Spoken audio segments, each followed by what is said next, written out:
I have to clarify that, Professor Ari. Wala silang search warrant na dala. Kaya nga na-surprise ako kasi madaling araw, ang daming kumakalabog yung cellphone ko and I had to rush here. And what happened, first nung pagdating ko dito, tinanong ko yung CIDG representative at may lawyer sila. Nadalain ko, meron kayong search warrant po. Sabi nila, wala, arrest warrant lang. Pumapasok kayo dito sa mga offices namin, do you think that is right? And sir, pumayag po, tinuro sila, sila si Attorney Kay Lorente.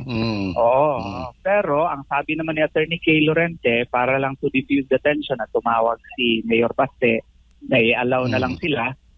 So kaya pala napilitan na pumayag na pumasok sila.